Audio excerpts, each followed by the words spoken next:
Before anyone dreamed of gas fields or global influence, Qatar depended on a treasure hidden beneath the Gulf waters. Not oil, not gold.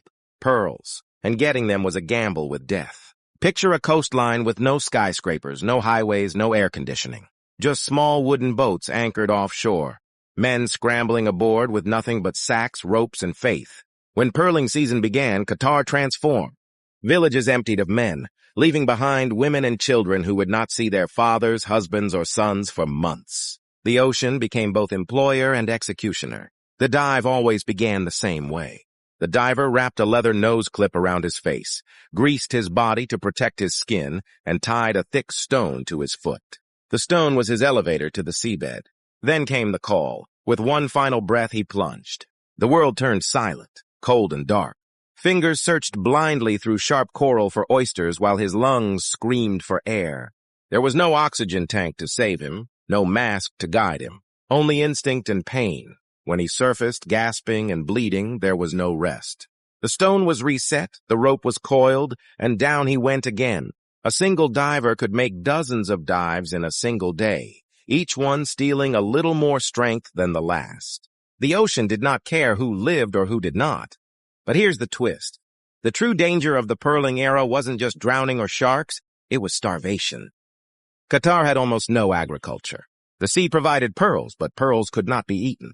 If the season failed, so did the village. Families gathered around lanterns at night, hoping each boat on the horizon carried not just oysters, but survival. This brutal lifestyle forged a unique culture. Songs were created to keep rhythm on board, prayers were whispered before dives, and the elderly taught the young that courage was not the absence of fear, but the ability to dive anyway. Qatar became a society that respected endurance as much as wealth. Then, the unthinkable happened. Pearls, once the backbone of the economy, suddenly lost value.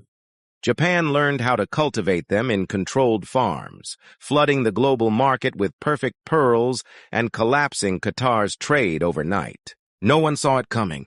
One year the Gulf pearls were king, the next they were nearly worthless. Qatar had been brought to its knees not by war or invasion, but by innovation from across the world. Many nations would have faded into the background of history at this point. Qatar almost did. What no one knew then was that beneath the same waters that had once been the source of hardship lay a different treasure.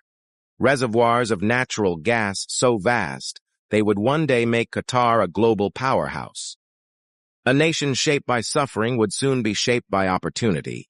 But the legacy of the Pearl era never vanished. It taught Qatar to plan long-term, to prepare for uncertainty, and to respect the sea even as wealth came from beneath it.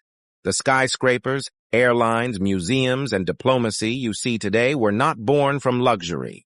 They were born from a generation that survived without it.